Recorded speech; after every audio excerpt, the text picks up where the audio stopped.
사도 바울은 고린도 교회에 2번의 편지를 보낸 마지막 마무리를 하면서 오늘 5가지의 당부를 하고 있습니다. 우리가 누구에겐가 편지를 할 때 마지막 마무리가 참 중요합니다. 그것이 앞에 긴 편지의 내용을 요약한 것과 같고 그리고 결론과 같은 부분이기 때문에 편지의 이 마지막 부분은 늘 모든 사람에게 기억에 남는 그런 내용들일 것입니다. 사실 오늘 이 본문은 2주 전에 금요 기도회 때 이 말씀을 나누었던 말씀인데, 제가 사실은 설교를 했던 설교 2번 한 적이 거의 없는데 바로 한 주 만에 제가 재탕을 합니다. 재탕이 순국이 될 줄로 믿습니다. 여러분들, 그만큼 이 말씀이 사도 바울이 고린도 교회에 뿐만 아니라 오늘 또 성령 안에서 저와 여러분들 우리 모두에게 유언처럼 당부하는 심오한 영적 좌표가 된다. 그런 마음에서 이 말씀을 한 번 더 묵상하고 나누어 보겠습니다. 마지막으로 말하노니 형제들아 기뻐하라. 첫 번째 당부가 기뻐하라. 기쁘게 살란. 마지막으로 파이널이 형제들아 기뻐하라. 근데 이 기뻐하라는 이 본문의 원어의 뜻은 영어 번역에서 오히려 더 정확하게 번역하고 있는데 그것은 goodbye. Finally, brothers, goodbye. 이 편지를 마무리하면서 교우들이여 잘 계십시오. 잘 사십시오. 잘 살아야 합니다. 이것이 사도의 심정입니다.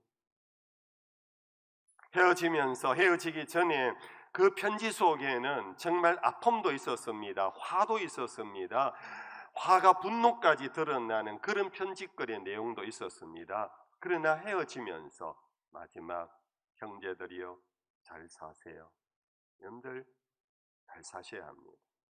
잘 가십시오. 잘 계십시오. 근데 이러한 굿바이라는 이 의미를 우리말 성경에서는 기뻐하라, 저는 오히려 기가 막힌 의역, 오히려 더 와닿는 번역이라 여깁니다. 왜 그런가 하면 우리 그리스도인들에게는 잘이라는 뜻, 굿이라는 뜻, 굿라이프라는 뜻의 핵심이 뭐냐? 기쁘게 사는 것. 사도 바울은 여러 편지에서 특별히 빌립보스에서 이것을 굉장히 강조했고, 고린도 교회나 어느 교회든지 마지막 빌어주는 것이 형제들이여 기뻐하며 사셔야 합니다. 우리가 잘 아는 데살로니가전서 5장 16절에 항상 기뻐하십시오 형제분들, 이것이 그리스도 예수 안에서 여러분들을 향한 하나님의 뜻입니다. 사도 바울은 마지막으로 권하면서 선교 많이 하셔야 합니다. 여러분들 기도 많이 하셔야 합니다. 여러분들 열심히 사셔서 부자가 되어 하나님께 영광을 돌려야 합니다. 이런 내용이 아니라 오히려 굿바이, 여러분들 잘 사셔야 합니다. 그것은 곧 기쁘게 사는 겁니다. 여러분들이 기쁘게 살면 하늘에 계신 우리 아버지가 기뻐하십니다. 여러분들이 우울하게 살면 하나님 아버지가 슬퍼하십니다. 여러분들 항상 기뻐하십시오. 기뻐하십시오. 그것이 그리스도인이 이 세상을 살아가는데 제일 원리입니다. 두 번째, 마지막으로 말하노니 형제들아 온전하게 되십시오. 온전하게 되십시오. 영어 번역에서는 aim for perfection이라, 완전한 것을 목표로 삼으십시오. 여러분들, 사도 바울에게 있어서 선교의 목표는 그냥 예수 믿으세요 등록시켜갖고 세례받게 하고 교인 만드는 것이 사도 바울의 선교의 목표가 아니었어요. 사도 바울의 선교의 목표는 예수를 믿은 다음 거듭나고 예수 안에서 성장하여 그리스도의 장성한 분량까지 자라는 것이었어요.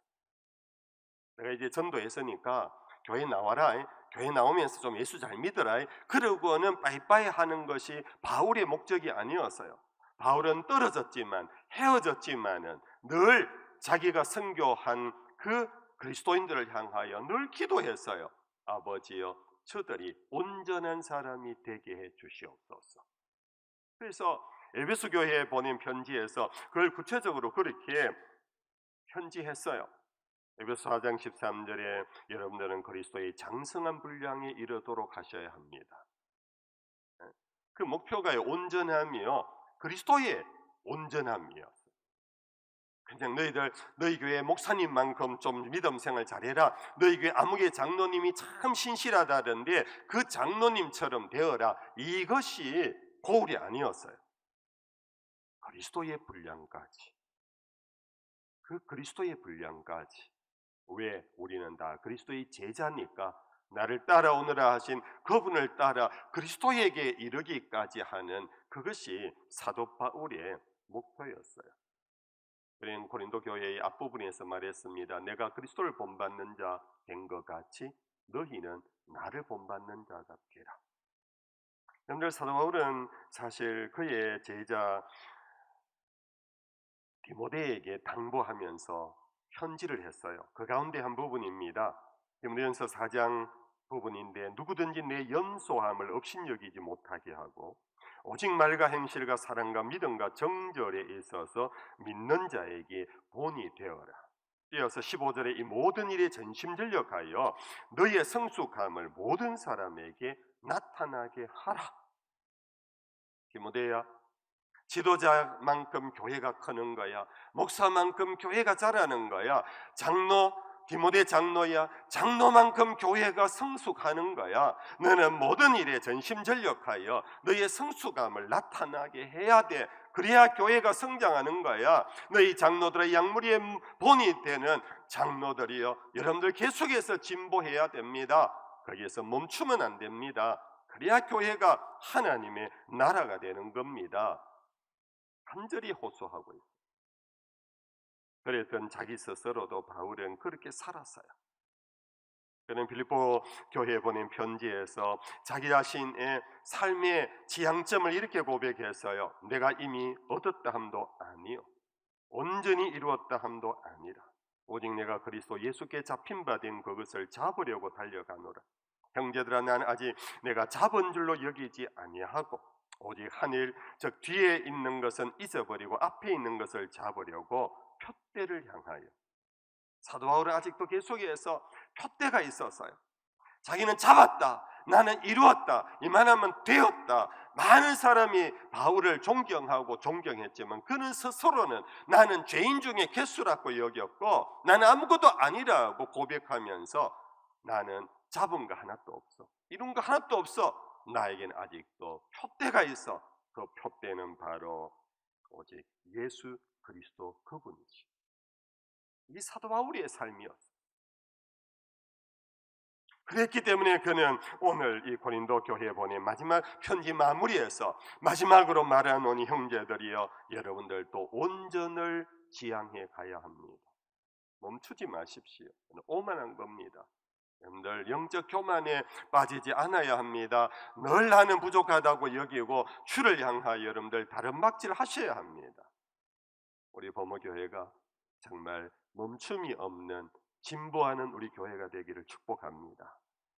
세 번째, 마지막으로 말하는 형제들이여, 여러분들 위로를 받으십시오. 위로를 받으십시오. 오늘 여러분들 우리가 사는데 정말 필요한 것이 위로인 것 같아요. 저마다 정말 힘겹게 힘들게 살아가요. 누군가에게 여러분들 박수를 좀 받기를 소망하고 있어요. 지쳐있는 나에게 좀 박수 좀 쳐줘라, 좀 나 좀 인정해줘라. 이래서 수십 년 전부터 여러분들 베스트셀러 가운데 하나가 올해도 칭찬하면 춤춘다는, 그 속담 속에서 많은 사람에게 좀 칭찬하며 서로 위로하고 격려하며 살자는 그런 운동이 있었는데, 아직도 이것을 우리가 하는 것은 그만큼 목마르다, 아직도 부족하다는 거예요. 왜요? 그렇게 사랑받고 칭찬받고 그렇게 박수받았는데 아직도 여전히 우리는 위로가 왜 더 필요할까요? 그것은요, 사람의 위로와 세상의 칭찬은 다 지나가는 것이기 때문에, 그렇게 위로하고 칭찬하고 박수쳤던 사람이요, 돌아서서 손가락질하고 뒷담하는 것이 우리들의 경험 아닙니까? 여러분들이 사람의 위로를 구하지 마십시오. 사람의 칭찬과 박수를 구하지 마십시오. 하나님의 위로를 여러분들 구하십시오. 하나님은 여러분들 위하여 여러분들 지금도 팔 벌리고 여러분들 안아주려고 하느니 여러분들 그 품에 안겨 위로를 받으십시오.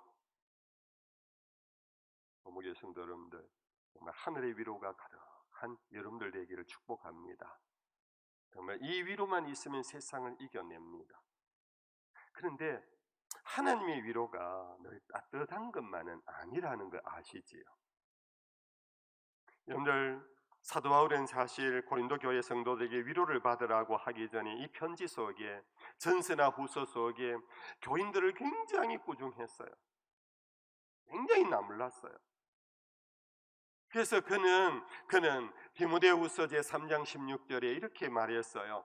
모든 성경은 하나님의 감동으로 된 것으로 교훈과 책망과 바르게 함과 의로 교육하기에 유익하니 모든 것은 하나님의 사람으로 모든 선을 행하기에 온전케 하느니라.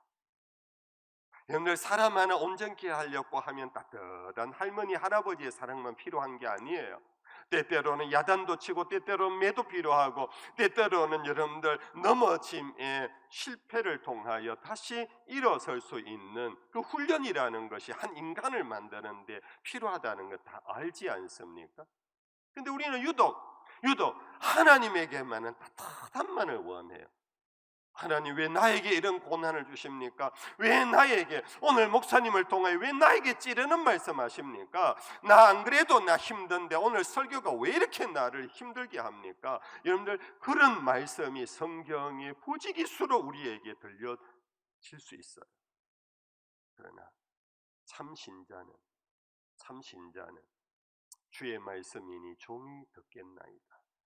그 말씀이 나를 온전케 하는 말씀, 그 말씀이 나를 새롭게 하는 말씀, 나를 살리는 생명의 말씀인 줄로 믿습니다. 믿음으로 하나님의 말씀을 받을 때에 오히려 하나님이 날 이렇게도 사랑하는구나, 하나님이 나를 버리지 않는구나, 하나님이 나를 무관심하지 않는구나, 오늘 또 말씀을 통하여 나를 사랑하고 계시는구나, 이것이 바로 사도 바울이 말하는 위로를 받으시오.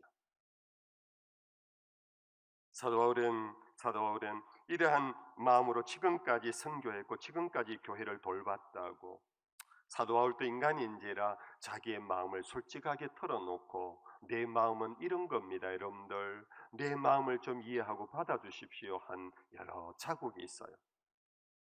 빌립보서의 1장 8절 이하의 말씀입니다. 내가 예수 그리스도의 심장으로 너희 무리를 얼마나 사모하는지 하나님이 내 증인이시니라. 내가 기도하노라 너희 사랑을 지식과 모든 총명으로 점점 더 풍성하게 하사 너희로 지극히 선한 것을 분별하며 또 진실하여 허물 없이 그리스도의 날까지 이르고 예수 그리스도로 말미암아 의의 열매가 가득하여 하나님의 영광과 찬송이 되기를 원하노라.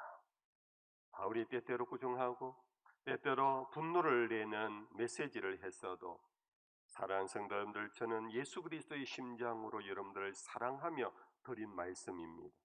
여러분들이 결국은 의의 열매가 맺어 하나님의 영광과 찬송이 되기를 바라는 것이 이 사도의 심정이라고 그는 알아달라고 호소하고 있어요.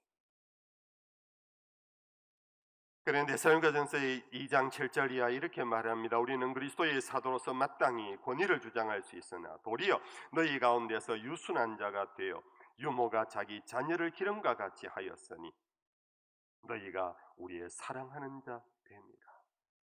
유모가 자기 자식을 자식처럼, 내가 낳은 자식은 아니지만은 내 양자 양녀처럼 유모의 마음으로 내 젖을 너희에게 먹이, 그것이 사도의 심정입니다. 그렇게 키운 너희들, 다른 길로 갈 때 내가 너희들에게 야단쳤고 너희가 온전치 못할 때, 어긋났을 때 내가 너희들에게 화를 낸 거, 여러분들이요, 이것을 listen to my appeal, 오히려 하나님의 사랑과 위로로 받으셔야 합니다. 이제 네 번째로 사도 바울은 마지막으로 말하는 형제들아 마음을 같이 하며 평안할지어다. 여러분들 이것은 사도 바울에게 있어서 그 사역의 꼭지점입니다. 교회 하나됨 그리고 평안 속에 연합하여 든든히 서가는 것, 이것이 사역의 꼭지점입니다. 그런데 아무리 한 사람 한 사람은 온전한 사람이고 한 사람 한 사람은 대단한 사람이라 할지라도 여러분들 비유하자면 오늘 우리가 이렇게 있는 이 건물도 시멘트 콘크리트, 이 단단한 건물의 여러분들 기초가 뭔지 아십니까? 작은 모래알입니다. 그 모래알의 강도가 얼마나 강하냐에 따라 건축물이 오래 가느냐 못 가느냐 아마 달려 있지 않나 싶습니다. 그래서 건축업자들은 최상의 모래를 채취하기를 바라고 있습니다. 그러나 모래알 하나하나의 강도가 아무리 강하더라도 그것이 연합하여 하나가 되지 못하면 흔히 말하는 모래성이 되어버립니다. 주르르 그냥 흘러내려 버립니다. 집을 지을 수가 없습니다.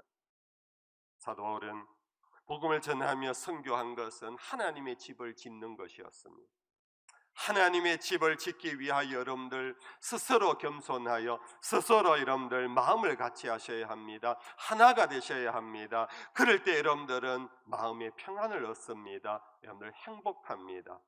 네 번째로 여러분들에게 당부하니 여러분들 마음을 같이 하시고 평안한 교회를 세워 가십시오. 우리 보모교회가 그렇게 되기를 축복합니다. 교회는 정말 관계가 중요합니다. 예수를 머리로 한 우리 모두는 예수의 몸으로 지체로 연결되어 있는데 그 어느 하나 머리 이외에는 내놓으라 할 게 하나도 없습니다. 오직 하나님의 은사로 누구는 눈이요 누구는 입이요 누구는 손일 뿐이지 어느 하나가 다른 것을 업신여길 수가 없습니다. 그러므로 우리는 겸손히 성령이 하나 되게 하신 것을 힘써 지켜야 합니다. 성령이 우리를 부르시고 연합하여 한 몸을 이루라 하시며 너희는 서로 모든 사람과 화평하라고 하신 그 말씀을 여러분들 지켜갈 때 우리 보모교회는 정말 세상의 빛이 될 것입니다. 정말로 세상의 구원의 방주가 될 것입니다. 세상 사람들이 과연 여기는 하나님의 집이다, 하나님의 사람들의 공동체라고 모여올 것입니다. 우리 보모교회 그렇게 되기를 소망합니다. 이제 다섯 번째로 사도 바울은 마지막으로 말하는 형제들아 너희는 거룩하게 입맞춤으로 서로 무난하라. 그렇게 입맞춤을 해도 남보기에는 그렇게 친해 보이고 남보기에는 그렇게 내가 너를 좋아한다 사랑한다 해도 그 속에는 거짓이 있다라는 것을 사도 바울은 알았던 거예요. 여러분들도 아마 경험이 많을 것입니다. 정말 거짓 미소가 많다라는 것, 하나만 한 인사를 그냥 흘러버리고 가는 그런 인사법. 오늘 우리는 그로 인하여 그것이 반복되면서 악순환을 이룹니다. 그래서 아예 인사를 안 하고 그냥 끝내버리는 일들도 참 많아요. 하나만 한 인사. 오히려 또 더 진하게 인사하면 인사할수록 위선을 느끼고 거짓을 느끼는 일들이 참 공서고금에 다 있었던 것 같아요. 그래서 사도 바울은 성도 여러분들이요, 우리는 거룩한 친교를 해야 합니다. 우리는 입맞춤을 할 때 거룩하게 하셔야 합니다. 이 거룩이라는 것은 도덕적인 거룩이 아니라 이것은 우리의 친교, 우리의 인사, 우리의 서로 문안이 정말 거짓이 없는 신실하고 진실한 교통이 되어야 한다라는 권면입니다. 여러분들 교회가 그러해야 합니다. 사도 바울은 그렇게 다섯 가지를 간건한 다음에 마지막 13절에 우리가 잘 아는 예배에 공예배를 마칠 때마다 목사가 축복 기도하는 내용을 담고 있습니다. 여러분들 이 의미를 제가 간략하게 말씀을 드리면서 여러분들 이 축도를 정말 아멘 아멘 아멘으로 받으면 좋겠어요. 여러분들 첫째는 주 예수 그리스도의 은혜, 두 번째는 하나님의 사랑, 세 번째는 성령의 교통하심이 세상을 향하여 나가는 여러분들과 함께 하기를 간절히 빕니다 하는 이 축복기도, 여러분들 그리스도의 예수의 은혜, 세상으로 나아갈 때 우리에게 꼭 필요한 겁니다. 여러분들 은혜라는 말 다른 말로 바꾸면 선물이라는 뜻입니다. 선물은 그저 주는 겁니다. 대가를 요구하는 것은 선물이 아닙니다. 그런데 이 세상에서는 사실 선물을 줄 때 사실은 속내는 대가를 원해요. 그렇죠 여러분들? 내가 이렇게 해줬는데 너는 없냐?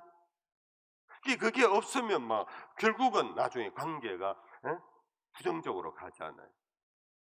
이 세상에서 오히려 선물 받을 때마다 조심스러워. 내가 이거 뭘 갚아야 되지? 내가 어떻게 해야 되지? 부담스러운 게 선물이잖아요. 그걸 안 하면 배은망덕하다고. 근데 여러분들 그리스도 예수의 은혜는 여러분들 대가를 요구하지 않습니다. 우리 아직 죄인이었을 때, 경건치 않을 때 그리스도 예수께서 우리를 위하여 죽으셨습니다. 그러므로 우리의 어떤 자격과 조건을 보고 우리에게 은혜를 선물을 주신 것이 아닙니다. 그냥 주셨습니다. 우리 모습 그대로 주셨습니다. 어떤 것도 요구하지 않습니다. 동시에 그리스도 예수의 선물은요, 예수님의 일부가 아니고 전부라는 사실입니다. 예수의 전부를 우리에게 주셨어요. 세상을 나가는, 오늘 예배를 마치고 나가는 여러분들이요, 예수의 전부를 받아가시기를 축복합니다. 예수님 전부를 그냥 주세요. 내가 주니 너 잘 알아서 좀 해라, 교회 충성해라, 이런 요구도 없이 다 주세요. 만약 요구를 하고 준다면 그것은 율법이지, 그것은 멍해지 은혜가 아닙니다. 하나님은 그냥 주세요. 예수님의 전부를 받아야 세상을 이깁니다. 왜냐하면 예수님은 세상을 이기신 분이거든요. 너희가 세상에서 환난을 당하나 담대하라, 내가 세상을 이겼다. 아버지께서 나에게 하늘의 권세와 땅 위의 권세와 땅 아래 모든 권세를 내게 주셨다. 그분이 세상으로 나가는 우리에게 당신 전부를 주신다라는, 이 목사가 이미 주신 것을 다시 재확인시키는 겁니다. 여러분들이요, 그리스도 예수의 은혜가 여러분들과 항상 함께함을 잊지 마십시오. 여러분들 예수의 은혜를 갖고 여러분들 살아야 합니다. 그러면 이깁니다. 아멘. 그 문제는 하나님의 사랑이 여러분들과 항상 함께하기를 빕니다. 여러분들 세상의 사랑, 앞서도 여러분들 말씀드렸습니다. 위로와 칭찬, 격려. 여러분들 세상의 사랑은 조석지변입니다. 세상의 사랑은 정말 그 본인의 감정 따라 하늘과 땅으로 올라갔다가 내쳐요. 조금만 트럭만 건드려 자기에게 조금만 속상하게 하면은 사랑이 온데간데 없는 게 오늘 우리 인간의 감정적 사랑 아닙니까? 그러므로 그래서 사람들은 목이 말라, 사랑의 목이 마른 거예요. 그래서 시를 읽고 노래하고 여러분들 그러면서 사랑의 변함없는 사랑을 원하는 거 아니겠습니까? 오늘 세상으로 나가는 여러분들에게 변함없는 하나님의 사랑이 함께 하실 것입니다. 여러분들 하나님의 사랑은 변치 않습니다. 왜냐하면 그분이 변치 않으시는 분이니, 한 번 사랑하면 끝까지 사랑하시는 분이니까, 너는 내 것이라 하고는 끝까지 당신의 자녀로 삼아주시는 그 사랑, 이 사랑의 힘, 그것을 갖고 세상으로 나아가십시오. 그래서 우리도 세상 가운데 나아가서 그리스도의 은혜와 하나님의 사랑을 세상 가운데 나누고 전하는 우리가 되기를 바랍니다. 그러면서 성령의 교통하심이 여러분들과 함께 해야 합니다. 성령의 교통이란 뭐냐? 운반입니다. 예수의 은혜와 하나님의 사랑을 우리에게 공급하는 운반선과 같은 것이 성령의 교통입니다. 성령의 교통, 성령이 우리에게 오셔서 예수를 알게 하고, 성령이 우리에게 오셔서 하나님의 사랑을 깨닫게 하고 느끼게 하는 것, 이것이 성령의 감동입니다. 그래서 여러분들, 바울은 여러분들 성령의 사람이 되라고, 성령의 충만함을 입으라고, 성령이 우리에게 교통하는, 다가와서 하나님의 사랑과 그리스도 예수의 은혜를 공급하려고 하는 이 통로를 여러분들 막으시면 안 됩니다. 성령의 감동을 소멸하지 마십시오. 여러분들 성령 안에서 이 그리스도의 은혜와 하나님의 사랑, 세상 어느 것과 바꿀 수 없습니다. 세상 어디에서도 얻을 수 없습니다. 누구도 줄 수 없습니다. 성령 안에서 여러분들에게 영원히 공급하실 것입니다. 이런 우리 범어교회 모든 성도들 되시기를, 아름다운 성도들 되시기를, 정말 진실한 성도의 삶이 되기를, 행복하시기를 주의 이름으로 축복합니다.